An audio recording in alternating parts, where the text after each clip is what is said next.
आज की डेट में आप कितना रुपए लिए थे? 1 लाख। 1 लाख। और अभी तक आपने कितना रुपए पटा दिया? 12 लाख। 12 लाख जी, 8 लाख का ट्रांजैक्शन मेरे पास है और 4 लाख हैंड कैश बरखा शर्मा के थ्रू गया है। भैया कंचन सिंह हमेशा बोलते थे कि मैं पुलिस से हूँ, मैं पुलिस की बीवी हूँ, कुछ नहीं कर सकती। पुलिस की बीवी हूँ मैं। तो मैडम एक टाइम में आपके पास लाख रुपए का अमाउंट नहीं था, उसके बाद ये 8 लाख 12 लाख रुपए आप जब बोल रहे हैं, ये आपने कैसे पेमेंट किया उनको? ली थी 1 लाख, जो इन लोग बोलते हैं इमरजेंसी पैसा जिसको बोलते हैं। ये 80% ब्याज में था, जो हफ्ते में मेरे को 20,000 देना पड़ता था कहीं से भी।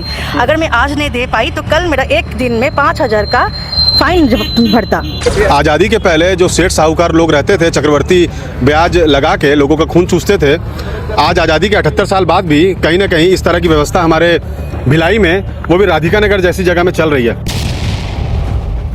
तो मैडम ये धमकी देते थे हमारे यहाँ सुशासन चल रहा है, पुलिस व्यवस्था है, फोन करेंगे तो फटाक से पुलिस आ जाती है। आपने पुलिस को क्यों नहीं इसके बारे में दिया इत्तला? तो 8 घंटा इन लोग बैठाए मेरे घर में, मैं इतना इन लोगों को हाथ जोड़ करके बोली भी हूँ ऐसे मत कीजिए, घर की मामला है, लेकिन इन लोग मेरा मान सम्मान के साथ पूरा खेल चुके हैं। दिविजा इंटीरियो भिलाई का ट्रस्टेड इंटीरियर डिजाइनिंग और मैन्युफैक्चरिंग स्टूडियो, जहां हर डिजाइन सिर्फ बनाया नहीं जाता बल्कि महसूस किया जाता है, और इसी सोच को हकीकत में बदल रहा है दिविजा इंटीरियो। नमस्कार, मैं सौरभ सिंह, भारतीय मीडिया नेटवर्क देखना शुरू कर चुके हैं आप। इस वक्त हम मौजूद हैं कलेक्ट्रेट परिसर में। आपको बता दें 19 मार्च को सुपेला थाने में घटना सामने आई है, जिसमें कंचन सिंह नामक एक महिला है जो अवैध सूदखोरी का काम कर रही थी पिछले कुछ सालों से भिलाई में, और जो पीड़िता हैं वो हमारे साथ हैं। आइए जानते हैं कि क्या है पूरा मामला। मैडम आपका नाम और कहाँ रहते हैं मैडम आप? नाम रिया पाल है, मैं मैत्री विहार कॉलोनी से हूँ। तो मैडम ये जो 19 मार्च को जो आवेदन किया और जो पीड़ित है वो आप ही हैं?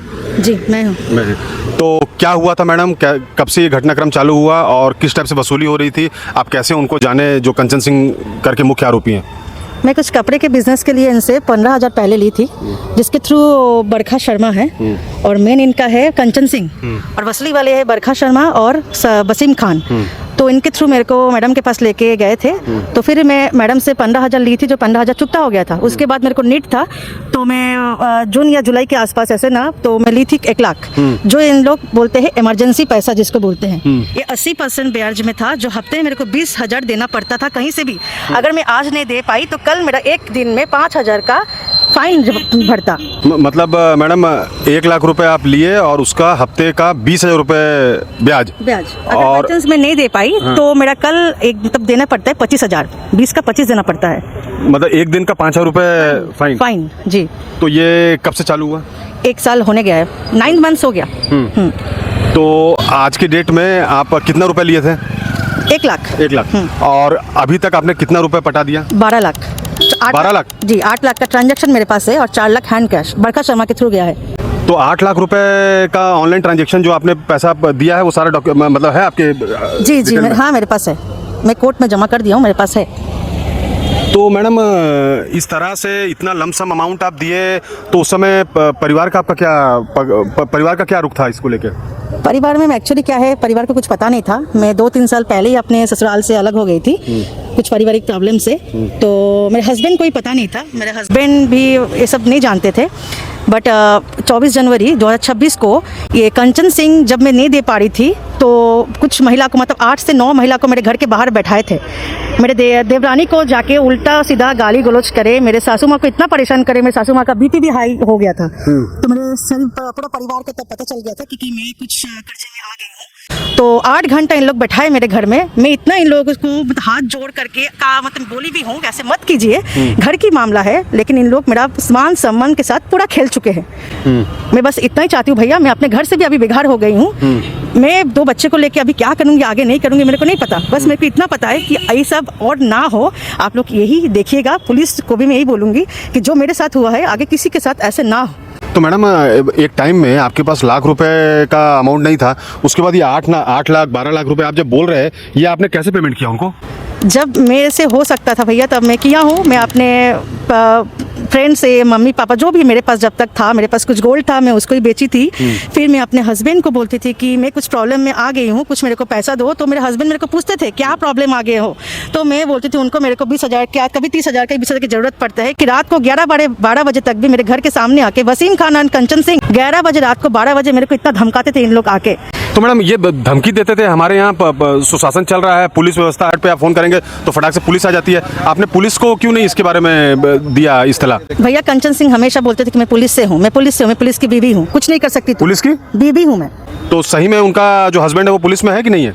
पुलिस में है, लेकिन वो कंट्रोल रूम से है 112। उनका नाम आपको पता है क्या? हाँ, संतोष सिंह। संतोष सिंह जी। तो मतलब ये पुलिस को लेके धमकी चमकी देते थे, उसके डर से आप नहीं? हाँ, मैं कुछ करने का नहीं था क्योंकि भैया मैं अकेली थी, मेरे साथ कोई नहीं था, क्योंकि मैं अपने हस्बैंड या परिवार को किसी को नहीं बोली थी। फिर तो कैसे धमकी उमकी देते थे मैडम? लेके जाऊंगी, उठा के लेके जाऊंगी, चेक बाउंस कर दूंगी, 1 लाख की जगह 10 लाख ठोक दूंगी, ऐसा। और 10 लाख मतलब मूलधन हो जाएगा, ऐसा है। फिर तेरे बेटे 2 बेटे को उठा के लेके जाऊंगी, ऐसा। तो आप बताइए भैया, मतलब जो भी है, मैं सबसे यही बोलना चाहती हूँ, अगर कोई किसी को भी ऐसे प्रॉब्लम हो रहा है, प्लीज़ आप लोग थाने में आइए, बोलिए। मेरे ख्याल से तो पुलिस वाले तो हम लोग का बहुत हेल्प किए हैं, और एसपी साहब विजय अग्रवाल साहब भी हम लोग का बहुत हेल्प किए हैं। हेल्प किए जी। और मैडम ये 12 लाख के बाद में ये कब आपको ये लगा कि अब मेरे को पुलिस के पास जाना चाहिए? मतलब आप किस समय ऐसा आपको फीलिंग आया कि अब बस मतलब इस पूरे प्रताड़ना से, इस मानसिक उससे आप परेशान होकर कब आपको लगा कि आपको पुलिस के पास जाना चाहिए? मैं दिसंबर से बहुत टॉर्चर हो रही थी, दिसंबर 2025। तब मेरे पास भैया और नहीं हो रहा था, इनके चक्कर में मैं और 2-3 कर्जदार खड़ा कर दिया हूँ, ऐसा है। जब मेरे पास नहीं हो रहा था, इनके टॉर्चर से मैं और 2-4 जन से 20,000 करके ले चुकी हूँ, ऐसा भी है।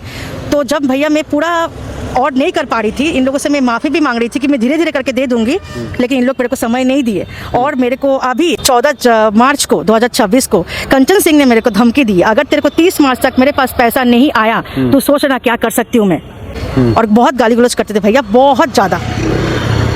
तो ये सब मैडम आप अपने परिवार से जब इतना प्रॉब्लम में आप थे, तो परिवार में आपके भाई, पिताजी, हस्बैंड, ये लोगों से आप डिस्कस नहीं करते थे कि ऐसे करके आप फंस गए हो?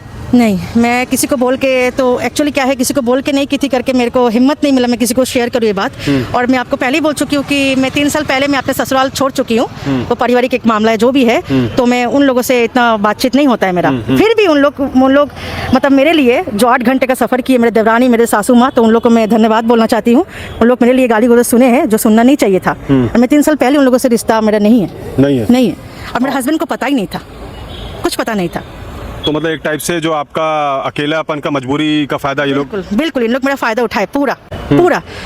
अब अभी मैं तो अकेली हूँ, मेरे साथ कोई नहीं है अभी। और मैडम पुलिस का हमने वो देखा है, तो उसमें जो कंचन सिंह जिसका बार बार आप नाम ले रही हैं वो हैं, और एक वसीम खान है, और एक बरखा शर्मा है। बरखा शर्मा का क्या रोल था इसमें? बरखा शर्मा ये लोन दिलाने वाली है, ये मॉडल टाउन में रहती है। ये सबको मतलब बोलते रहते हैं कि किसको अगर चाहिए, किसी को अगर जैसे मेरे को चाहिए, मेरे को पैसा, तो ये कंचन सिंह के पास लेके जाते हैं। फिर लेके जाने के बाद जिसको जो अमाउंट चाहिए वो देते हैं। तो कंचन सिंह से जो मुलाकात होती है वो कहाँ पर होती है? इनके घर, कंचन सिंह के घर।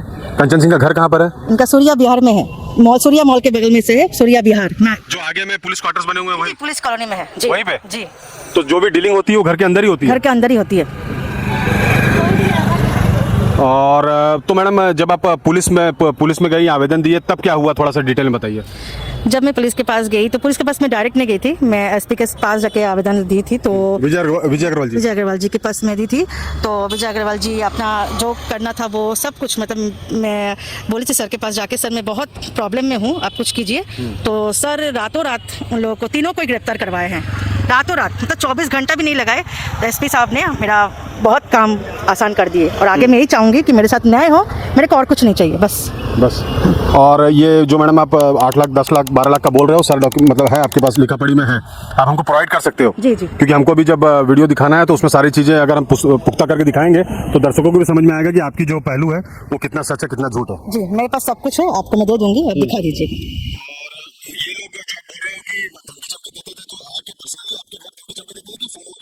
फोन में करते थे और आके भी करते थे। बसली वाली जो बरखा शर्मा है, कई बार मेरे से मिलके धमकी देती थी, या अपने घर में बुला के धमकी देती थी कि दे दो, नहीं तो कुछ भी करने हो जाएगा, ऐसा है वैसा है। आज़ादी के पहले जो सेठ साहूकार लोग रहते थे, चक्रवर्ती ब्याज लगा के लोगों का खून चूसते थे, आज आज़ादी के 78 साल बाद भी कहीं ना कहीं इस तरह की व्यवस्था हमारे भिलाई में, वो भी राधिका नगर जैसी जगह में चल रही है। रसूख और वर्दी के जद में लोग आम लोगों को कैसे ठग रहे हैं ये आपने देखा। सरकारें महिला सशक्तिकरण की बात कर रही हैं, बट आम महिलाओं का क्या हाल हो रहा है हमारे छत्तीसगढ़ में ये भी आपने सुना। हम इस वीडियो के माध्यम से विजय अग्रवाल जी का साधुवाद करते हैं कि उन्होंने त्वरित कार्रवाई करके एक महिला के पक्ष में न्याय की व्यवस्था की है। और हम चाहते हैं कि इस तरह की और भी जो लोग हैं या आप किसी को जानते हैं जो इस तरह से पीड़ित है, वो तुरंत हमसे कांटेक्ट करे या पुलिस से कांटेक्ट करे और किसी के झांसे में ना आए।